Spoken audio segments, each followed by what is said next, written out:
Começa agora. Diário Econômico. Um oferecimento do Canal Rural. Uma análise das principais informações que impactam os mercados, a economia global e do Brasil. Apresentação Marco Caruso. Olá, bom dia. Hoje é terça, 20 de fevereiro e este é o seu Diário Econômico. O indicador mensal do BC de Atividade Econômica, que é o famoso IBC-BR, confirmou a melhora do momentum da nossa economia no final do ano passado. Esse é um indicador que, para mim, ele é superestimado pelo noticiário. Talvez porque ele seja feito pelo Banco Central, que goza de credibilidade, ou talvez porque ele seja lido como um PIB mensal. Mas os economistas puro sangue como eu, na verdade eu ia chamar a gente de chato e nerd, mas eu também não sei se existem os economistas descolados, então fiquei a mim redundante. Mas enfim, eles não gostam desse indicador porque o BC vive revisando a série passada para tentar colar de volta no PIB, então ele sempre parece muito melhor do que ele é. Mas enfim, de qualquer forma, em dezembro o país teria crescido 1,4%, são mais de 2 anos então consecutivos de expansão nossa.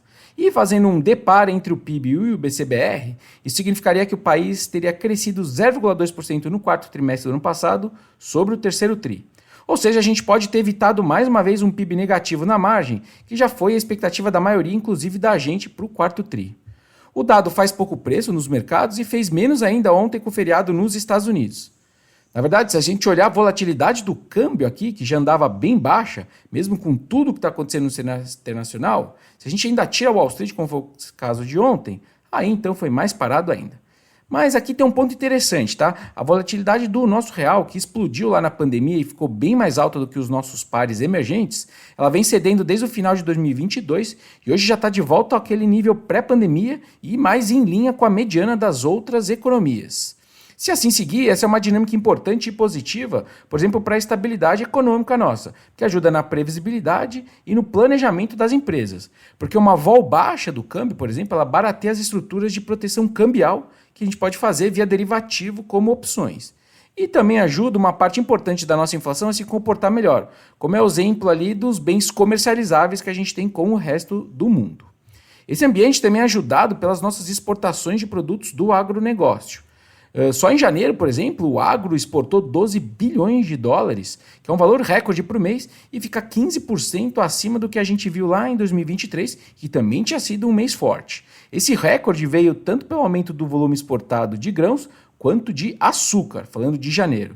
E porque também os preços dos produtos exportados nossos, na verdade, caíram 6% anual no mês passado. Só a soja em grãos, por exemplo, exportou quase 3 milhões de toneladas, sendo que 70% disso foi tudo para a China. E aí quando a gente olha para o acumulado em 12 meses até janeiro agora passado, além da soja em grãos, outro destaque também são as carnes. Então se você olha tudo isso, de novo, todo dia o brasileiro deveria acender uma velinha para o campo. Quando o campo vai bem, o Brasil vai bem também. Bom, e por falar em China, alguns destaques. Passado aí o ano novo lunar, o primeiro-ministro chinês convocou o pessoal a aumentar a confiança no país na primeira reunião que ele teve com o gabinete. Começou o ano do dragão lá na China, que dizem que no zodíaco é dos mais sortudos. Então, sorte sempre para eles também. Do lado positivo, a gente teve de notícia aí os gastos dos consumidores chineses e com as viagens durante esse período de férias que deram um salto. As viagens domésticas lá na China aumentaram 35% contra o ano passado e estão 20% maiores com as viagens que a gente via lá antes da pandemia em 2019. E o turista também gastou 90 bilhões de dólares durante esse período, que é uma alta de 45% em relação ao ano anterior e fica aí uns 8% acima do que a gente via em 2019. Mas, por outro lado, os investimentos diretos estrangeiros na China fecharam 2023 no menor patamar em 30 anos, escancarando também o nervosismo das empresas estrangeiras em ficar investindo por lá ainda. Além disso, a gente também leu de ontem para hoje que Washington mandou um recado para Pequim, dizendo que vai tomar medidas se a China tentar aliviar o seu excesso de produção industrial, despejando produtos baratos no mercado internacional. Os americanos estão falando de veículos elétricos, painéis solares, baterias íon-lítio e outras manufaturas aí mais avançadas. Mas, na minha visão, acho que não tem muito jeito não. Os chineses têm os custos mais baixos ainda e uma certa liderança tecnológica também em algumas coisas dessas. Então fica aquele cheiro de que se for para barrar isso daí, os Estados Unidos vai ter que entrar em guerra comercial outra vez. E para terminar, ainda falando de China, os bancos chineses ontem mantiveram um juro curto de um ano parado em 3,45%, mas eles cortaram um juro de 5 anos em 0,25 ponto percentual, agora para 3,95%. Essa que é a taxa de referência para as hipotecas imobiliárias, por exemplo. Foi o primeiro corte em 8 meses dessa taxa e o maior que a gente vê desde a introdução dela lá em 2019.